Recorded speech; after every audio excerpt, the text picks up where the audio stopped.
मैं सुनील सर, हम लोग ये देख रहे थे कि ये जो सिलसिला है, अभी जब हम पिछला ये बजट सत्र जो कल से उसका दूसरा चरण शुरू हुआ, ये पहला जब चरण था, तो आसंदी का कैसे बचाव हो रहा था। और हम ये मतलब लगता है कि ये हर मोर्चे पर जो मोदी शाह की बीजेपी है, आज हम बार बार ये चीज उल्लेखित करते हैं 14 के बाद, और वो समझौतों की बात, ब्लेम्स ही ब्लेम्स है, आरोप ही आरोप है, बहुत सारे आरोप है, विपक्ष तो बहुत बड़े बड़े ब्लेम्स करता है। यहाँ ये दिखाई पड़ता है कि देखिए कल तक तो आप नहीं तैयार थे, आज जितनी छीछा लेदर हुई है स्पीकर की, किसके कारण छीछा लेदर।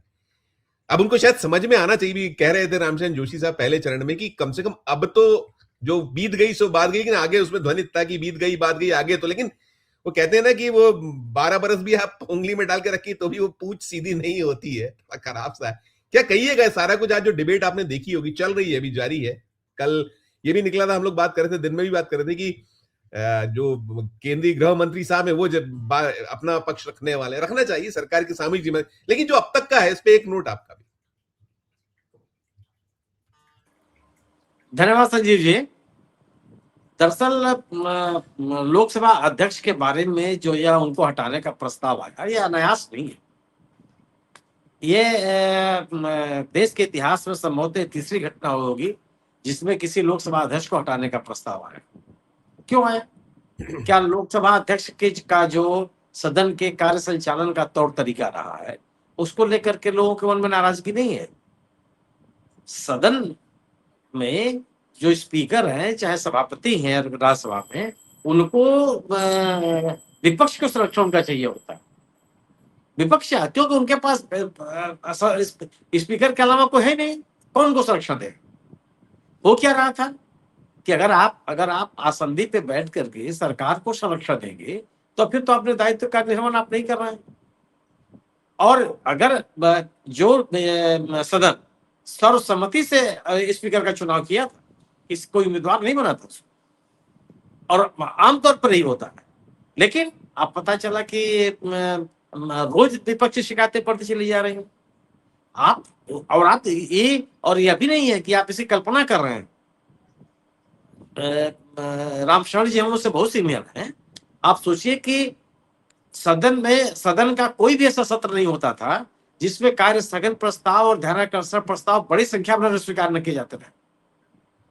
बड़ी संख्या में सदन शुरू होता था, तुरंत विपक्ष कोई ना कोई कार्य स्थगन या ध्यानाकर्षण प्रस्ताव लेकर के आ जाता था और इतने महत्वपूर्ण होते थे कि उसको स्पीकर स्वीकार करते थे।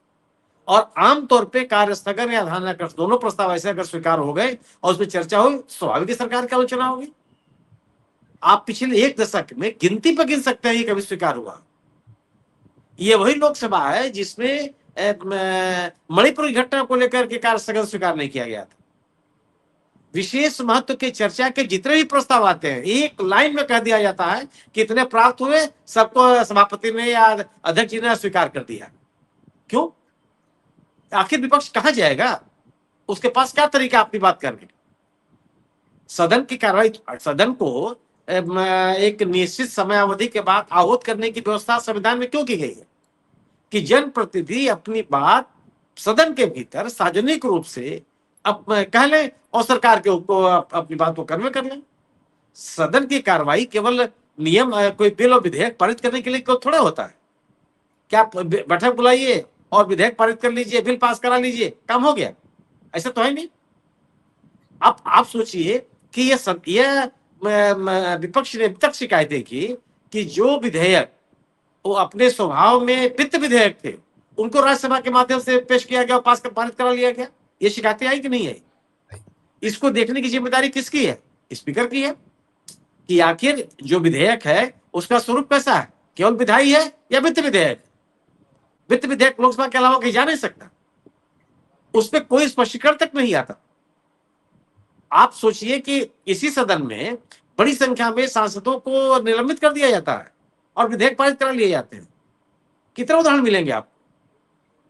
तो ये हालात पैदा अगर हुई है तो इसके लिए विपक्ष जिम्मेदार नहीं है। और जो बात कल मैं सुन रहा था, जगदम्बिका पाल जी बोल रहे थे, एक घंटे में इतना खर्च होता है, एक दिन में इतना खर्च होता है, एक महीने में इतना खर्च होता है, कई करोड़ रुपए का हिसाब दे दिया उन्होंने। बिल्कुल ठीक है। तो उसमें विपक्ष की कोई भूमिका है कि नहीं है? अगर सदन की कार्रवाई चले और सरकार के बिल विधेयक और प्रस्ताव पारित होते रहे तो सदन का काम हो रहा है, और विपक्ष अपनी बात को रखे और जनहित के मुद्दे को उठा करके बहस कराना चाहे तो उससे समय का नुकसान है। ये व्याख्या किसने तय कर दी? अब सवाल इस बात का है कि सदन का समय, सदन का उपयोग तार्किक तरीके से, सदन का समय में विपक्ष को उतनी ही भूमिका मिलनी चाहिए जितना सरकार के लिए। आपने एक तरफा बना रखा है कि जो कुछ भी है सरकार है, अंततः विपक्ष के लिए कोई मौका ही नहीं। यह बहुत बड़ा प्रश्न है। अगर अगर अगर सदन अपनी स्पीकर को लेकर के उसको हटाने के लिए प्रस्ताव ला दे, 10 ला दे, तो इस चिंता का विषय होना चाहिए कि आखिर कैसे हालात पैदा हो गए कि सदन का एक बड़ा समूह जो हमारी कार्यशैली से असंतुष्ट हो गया। आप याद कीजिए, जब पहली बार मतलब बावलंकर जी जैसा विद्वान स्पीकर, उनके खिलाफ प्रस्ताव आया, उस समय के प्रधानमंत्री जी का बयान याद कीजिए। उस समय जब सदन की कार्रवाई शुरू हुई, तत्कालीन पीठाधिकारी से पंडित जवाहरलाल नेहरू ने आग्रह किया कि बहस में सर्वाधिक समय विपक्ष को मिलना चाहिए, विपक्ष अपनी बात कहे। और आज क्या हो रहा है? कल बजट सत्र का दूसरे पखवाड़े का पहला दिन था। उसके एक दिन पहले प्रधानमंत्री जी ने कितना बड़ा ट्वीट किया, एक्स पर कितनी बड़ी पोस्ट लिखी उन्होंने स्पीकर के लिए। अब इस सवाल है ना कि एक मर्यादा होती है। अगर स्वाभाविक सी बात है कि स्पीकर को लोकसभा स्पीकर को सरकार का समर्थन प्राप्त होता है, इससे कोई बहस नहीं है, लेकिन विपक्ष का भी समर्थन प्राप्त होता है। विपक्ष भी स्पीकर के साथ खड़ा होता है। विपक्ष नेता, विपक्ष और प्रधानमंत्री और अन्य दलों के नेता मिलकर के चुने हुए व्यक्ति को लोकसभा के स्पीकर तक लेके जाते हैं, पद तक ले जाते हैं, सब साथ लेके जाते हैं। ऐसा थोड़ा है कि स्पीकर केवल सरकार का है, प्रधानमंत्री का है, सदन के नेता का है और विपक्ष के नेता का नहीं है। कभी है तो एक बड़ी सी ट्वीट आपने दी, क्यों दी? आप इससे अनुमान कर सकते हैं कि आखिर सरकार द्वारा सदन के संचालन के प्रति रवैया क्या है। जो आलोचना की जा रही, जो प्रियंका गांधी का आपने बयान सुनवाया, स्वाभाविक सी बात है। एक सामान्य सा नियम है कि अगर विपक्ष का नेता खड़ा हो गया तो जो कोई भी सदन में खड़ा है वो बैठ जाएगा। यहां तक कि सदन के नेता के लिए भी क्यों बैठ जाएंगे, कोई मंत्री भी बयान दे रहा होगा तो बैठ जाएगा। सदन में विपक्ष के नेता को किसी भी बहस पर, किसी भी प्रस्ताव पर किसी समय हस्तक्षेप करने का अधिकार है। यह नियमानुसार है, यह सदन की कार्रवाई के नियमों के अनुकूल है और हम लोग यही परंपरा में देखते चले आ रहे हैं। आप बोलने नहीं दे रहे हैं। आप एक वाक्य बोलता नहीं विपक्ष का नेता कि दुनिया भर की टीका टिप्पणी आप पढ़ने लगते हैं। आज वही गिना रहे थे, गोगोई ने वही सब गिनाया, सारा कुछ गिनाया। सोचिए, ऑथेंटिकेट कीजिए। अरे ऑथेंटिकेट कराने के लिए तो है ना आपके पास समय। अगर वो नहीं करेंगे तो आपको उनके खिलाफ प्रस्ताव, विशेषाधिकार प्रस्ताव लाने का अधिकार है, दंडित करने का अधिकार है। सदन को गुमराह करने के आरोप में किसी भी सदस्य की सदस्यता जा सकती है। इस तरह के प्रावधान है। कोई गप मारने की जगह थोड़ा है लोकसभा चाह रहा है सब, और आप वहां बोलने नहीं दे रहे हैं। कुछ भी खड़ा होकर बोल रहे नहीं, आप ऐसा नहीं कर सकते, आप ऐसा नहीं कर सकते। अगर विपक्ष जवाहरलाल नेहरू की बात करे तो किसी को चिंता नहीं है। अगर विपक्ष सरकार के लोग अगर जवाहरलाल नेहरू की आलोचना करें तो स्पीकर को चिंता नहीं है। विपक्ष का नेता नोटबंदी की बात करने लगे तो कह रहे 20 साल पुरानी मामला है। इसका क्या मतलब हुआ? 20 साल पुराना मामला हो चाहे 200 साल पुराना मामला हो, अगर वो संदर्भ में है तो उसकी बात की जाएगी। आपको लगता है कि संदर्भ ही तो उसको आप अलग कर दीजिए। तो जिस तरीके से पूरे आप एक दशक से जो सदन की कार्रवाई चलाई जा रही है, और आप देखिए ना सदन को लेकर के सरकार कितनी गंभीर है। आज तक आपने डिप्टी स्पीकर का चुनाव नहीं किया, तो नहीं किया। अगर आपको संसदीय कार्यों में, संसदीय प्रक्रिया में, लोकसभा के कार्यशैली में, संसदीय परंपराओं में विश्वास है और आप उसका सम्मान करते हैं तो डिप्टी स्पीकर का पद क्यों नहीं लाते हैं? इसलिए ना कि डिप्टी स्पीकर का पद परंपरागत रूप से विपक्ष के पास जाता है और विपक्ष को यह दर्जा देने के लिए तैयार नहीं है। कारण तो क्यों नहीं है? नहीं दे रहे हैं। तो सदन के में, लोकसभा के भीतर स्पीकर के द्वारा विपक्ष के नेताओं के प्रति जो कार्रवाई, जो जिस तरह का बर्ताव है, वह नाराजगी स्वाभाविक है। या ओढ़ी हुई या कोई मोटिवेटेड नाराजगी, मैं इसको नहीं पाता।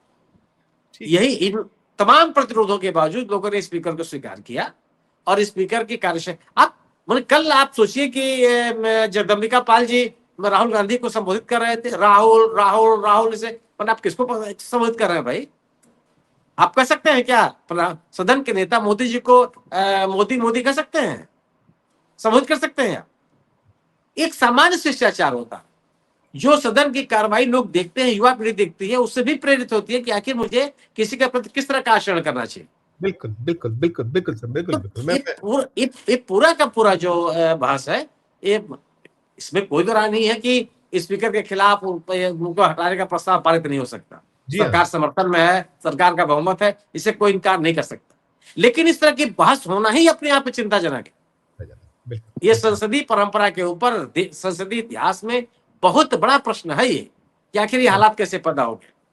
बिल्कुल बिल्कुल। और एक बड़ा दिलचस्प मैं देख रहा था कि कैबिनेट की बैठक जब खत्म हुई तो प्रधानमंत्री जी निर्देश दे रहे हैं अपने कि मंत्रालय मिलकर काम करें, तालमेल की बात कर रहे हैं। वो कह रहे हैं कि जो चुनौतियां हैं संभावित उससे निपटने की तैयारियों में रही। अरे भाई आप तो मुखिया हैं सर, ये भी यहां पर भी आप कैबिनेट नीचे उनको बोलने नहीं देंगे। अभी हम ये भी देख रहे थे, कल ही देखा था कि वो सारे अधिकार आपने लिए कि हम जो समझौते करना है, जो प्रधानमंत्री स्वतंत्र हो गए कि एक बार आएंगे 6-8 महीने में एक बार में आप कैबिनेट से उसको अप्रूव करा लिए जो जो करना है। तो फिर यही तो विपक्ष ब्लेम करता है कि आप बेच दीजिए सारा कुछ, जो बेच दिया है यहीं पर। तो ये जो टोटल स्थिति है, और आपने 11वें दिन आवश्यक वस्तु अधिनियम लागू किया और आप दावे बड़े बड़े कर रहे थे, कहां ले जाके हम हैं और क्या हाहाकार होने वाला है फर्दर। एक अंतिम टिप्पणी आपकी। और फर्टिलाइजर भी है सर, फर्टिलाइजर जिस तरीके से संभावनाएं दिख रही है उसमें तो खेती हमारी चौपट हो जाने वाली जो दिख रहा है सामने अभी जो हालात है उसको बंदे ने। नहीं, पेट्रोलियम गैस और पेट्रोलियम उत्पादों के बहुत बड़ा संकट होने वाला है। और आप ढेर सारा आपका आयात वहां से होता रहा है और उसकी आपूर्ति और जगहों से बंद हो गई। वो संकट तो आपके सामने आएगा। इस संकट को आप स्वीकार करने के लिए नहीं तैयार थे। बार बार बयान दे रहे थे आपकी, मेरे पास इतने दिनों का भंडारण है, उतने दिनों का भंडारण है। संभव है क्या ये? कोई उसकी नियमित आपूर्ति अगर नहीं होगी तो आप अपने भंडारण से उन जो जरूरतें हैं देश की पूरी नहीं कर सकते। संभव ही नहीं है। एक तरफ आप बयान दे रहे थे किसी को चिंता करने की जरूरत नहीं है, उसी समय पे एक आदेश आप जारी कर रहे थे कि 25 दिनों के बाद आप गैस की बुकिंग करेंगे। उसी समय आप आदेश जारी कर रहे थे कि 60 रुपया गैस की कीमत बढ़ गई। क्या है ये? आप स्वीकार क्यों नहीं करते चीजों? ये एक संकट है और ये इस संकट में पूरे देश को इस संकट से जूझना है। आप अच्छा डिक्टेट कितने हो रहे हैं आप?